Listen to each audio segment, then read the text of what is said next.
राज्यात परतीच्या पावसाचा जोर बघायला मिळतोय। अनेक भागात पावसानं थैमान घातलंय, रस्ते पाण्याखाली गेलेत। उत्तर कोकण आणि उत्तर महाराष्ट्रात आज आणखी पावसाची शक्यता आहे। शनिवारपासून राज्यात पावसाचा जोर कमी होईल असा अंदाज हवामान विभागानं वर्तवलाय। बुलढाणा जिल्ह्यात परतीचा पाऊस सक्रिय झालाय। गेल्या 24 तासात जिल्ह्यामध्ये 3 मंडळात अतिवृष्टी झाली। 29 सप्टेंबरपर्यंत बुलढाणा जिल्ह्यात अतिवृष्टीचा इशारा हवामान खात्यानं दिलाय।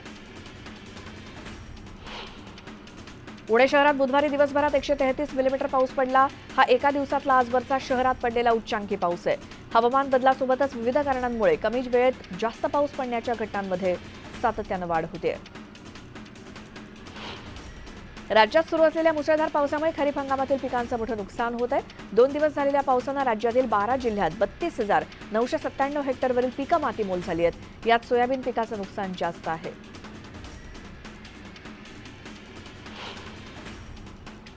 मागील 2 दिवसात म्हणजेच 24 आणि 25 सप्टेंबर रोजी झालेल्या पावसानं राज्यातील तब्बल 33,000पर्यंत क्षेत्रावरील पिकांचं नुकसान झालंय। ऐन सुगीच्या दिवसात नुकसान होत असल्यामुळे शेतकऱ्यांना मोठा फटका बसणार आहे।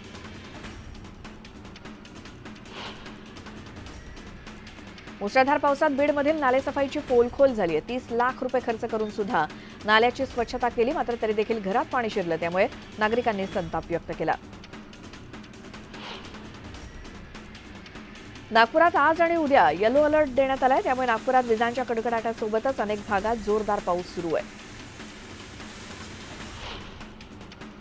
वर्ध्यात काही तासांपासून पावसानं हजेरी लावली आहे। 15 दिवसांच्या विश्रांतीनंतर विजांच्या कडकडाटासह पाऊस झाल्यानं नागरिकांना उकाड्यापासून दिलासा मिळालाय। परभणीतील अनेक भागात तुफान पावसानं हजेरी लावली, त्यामुळे शेतातील काढणीला आलेल्या सोयाबीनचं नुकसान होण्याची भीती शेतकऱ्यांनी वर्तवली आहे। परतीच्या पावसामुळे मंगळवारपासून ठाणे जिल्ह्यातील बारवी धरण 100% तर भातसा धरण 99% भरल्यामुळे पाण्याची चिंता मिटली आहे। शहरी भागांसोबतच ग्रामीण भागात तसंच धरण क्षेत्रात पावसानं हजेरी लावल्यामुळे पाणी पातळी वाढली।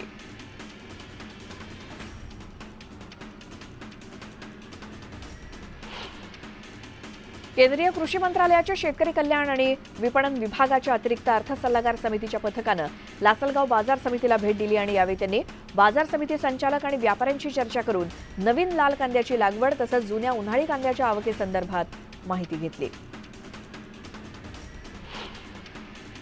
अतिवृष्टीमुळे सोयाबीन पिकावर रोगाचा प्रादुर्भाव झालाय। कपाशीला सुद्धा अतिवृष्टीचा फटका बसलाय। त्यामुळे अकोल्यातील हतबल झालेल्या शेतकऱ्यांनी सरकारकडून मदतीची मागणी केली आहे। मलकापूर कृषी उत्पन्न बाजार समितीत शेतमाल घेऊन व्यापारी फरार झाल्याची घटना घडली। शेतकऱ्यांचा शेतीमाल पैसे न देता घेऊन व्यापारी पसार झाला आणि त्यामुळे शेतकऱ्यांनी बाजार समितीवरती धडक देत न्यायाची मागणी केली। लातूर जिल्ह्यातील वाढवणा इथे स्मशानभूमीला जाण्यासाठी रस्ता नसल्यामुळे ग्रामस्थ आक्रमक झाले। स्मशानभूमीकडे जाताना ग्रामस्थांची चिखलातून पायपीट सुरू आहे, त्यामुळे ग्रामस्थांनी ग्रामपंचायतीचा निषेध केला। ठाणे महापालिका क्षेत्रातील पाणी योजनेतील देखभाल दुरुस्तीची कामं हाती घेण्यात येणार असून काही भागांचा पाणी पुरवठा आज बंद राहणार आहे आणि या बंदमुळे पुढील 1 ते 2 दिवस कमी दाबानं पाणी पुरवठा होईल। यावेळी एक मोठी बातमी येते। मनसे अध्यक्ष राज ठाकरेंनी विधानसभा निवडणुकांसाठी जोरदार तयारी केली आहे। त्याच पार्श्वभूमीवर राज ठाकरे विदर्भ दौऱ्यावरती येत आहेत। आज आणि उद्या राज ठाकरेंचा हा विदर्भ दौरा असणार आहे। या दौऱ्यात ते विदर्भातील सर्व 11 जिल्ह्यातील प्रमुख पदाधिकाऱ्यांची बैठक घेणार आहेत। 27 तारखेला पश्चिम विदर्भातील अमरावती, बुलढाणा, अकोला, वाशिम आणि यवतमाळ या 5 जिल्ह्यांचा आढावा घेतील। त्यानंतर 28 तारखेला नागपूर, वर्धा, भंडारा, गोंदिया, गडचिरोली आणि चंद्रपूर या जिल्ह्यांचा आढावा घेतील। या दौऱ्यात राज ठाकरे विदर्भातून आपली पहिली यादी जाहीर करणार असल्याची माहिती मिळते।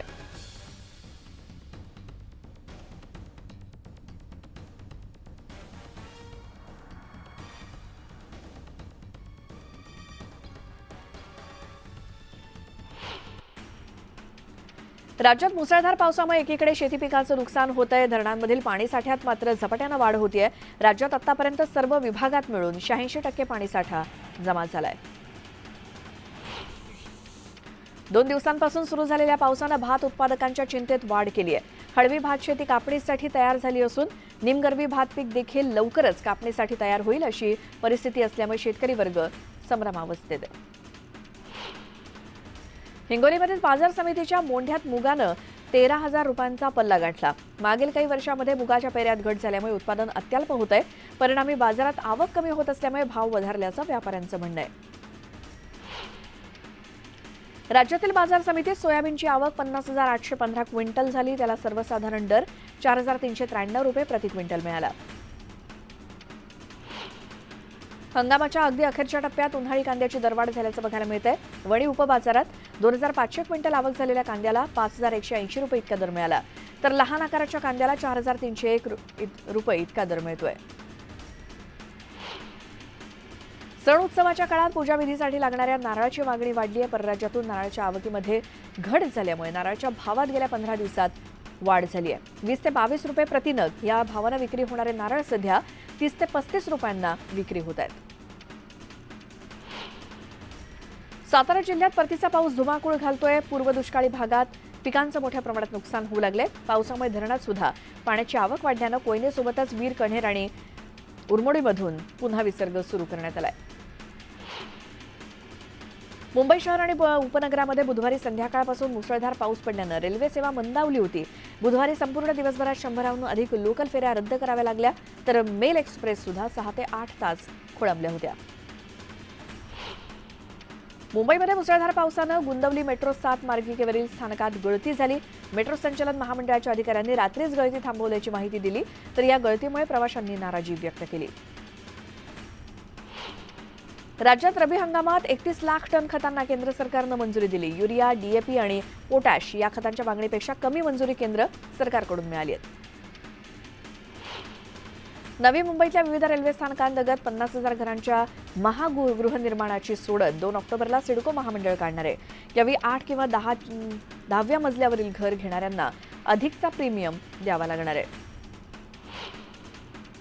केंद्र सरकारनं परिवर्तनीय महागाई भत्त्यामध्ये सुधारणा करून किमान वेतन दरात वाढ करण्याची घोषणा केली.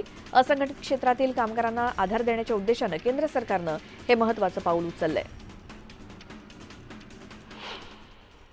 आणखी एक मोठी बातमी आता बघूयात. केंद्रीय निवडणूक आयोगाचं पथक आजपासून 2 दिवसांच्या महाराष्ट्र दौऱ्यावरती आहे.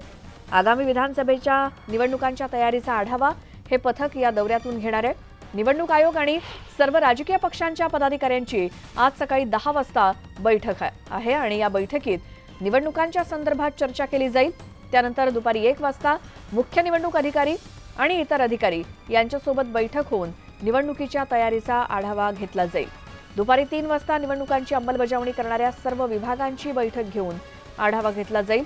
राज्याचे पोलीस महासंचालक, मुख्य सचिव आणि इतर वरिष्ठ पोलीस अधिकारी यांच्यासोबत संध्याकाळी 5 वाजता बैठक आहे आणि शनिवारी इतर अधिकाऱ्यांशी चर्चा करून पत्रकार परिषद घेतली जाईल. तर महाराष्ट्राची निवडणूक किती टप्प्यात होणार हे शनिवारी निवडणूक आयोगानं पत्रकार परिषद घेतल्यानंतरच आपल्याला कळेल.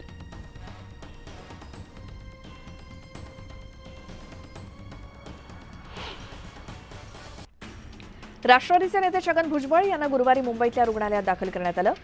भुजबळ यांची प्रकृती अचानक बिघडल्यामुळे त्यांना विशेष विमानानं पुण्याहून मुंबईत आणण्यात आलं. अजित पवार यांची जनसन्मान यात्रा आज कोल्हापुरातल्या चंदगड मतदारसंघात येणार आहे. विद्यमान आमदार राजेश पाटील यांच्या मतदारसंघात ही यात्रा पोहोचेल. शरद पवारांची आज पुण्यातील वडगाव शेरीमध्ये सभा आहे. माजी आमदार बापू पठारेंसह 10 माजी नगरसेवक या सभेत तुतारी हाती घेणार आहेत. राष्ट्रवादी शरद पवार गटाची शिवस्वराज्य यात्रा आज राहुरी विधानसभा मतदारसंघात असणार आहे. राहुरी शहरात जयंत पाटील यांच्या उपस्थितीत सभेचं आयोजन करण्यात आलंय. राहुरी हा प्राजक्त तनपुरेंचा मतदारसंघ आहे. शिर्डी मतदारसंघात महिला सशक्तीकरण मेळाव्याचं आयोजन करण्यात आलं. याला मुख्यमंत्री एकनाथ शिंदे, उपमुख्यमंत्री देवेंद्र फडणवीस आणि उपमुख्यमंत्री अजित पवार उपस्थित लावणार आहेत आणि या ठिकाणी शिर्डी मतदारसंघातील विविध प्रकल्पांचं भूमिपूजन आणि उद्घाटन केलं जाईल.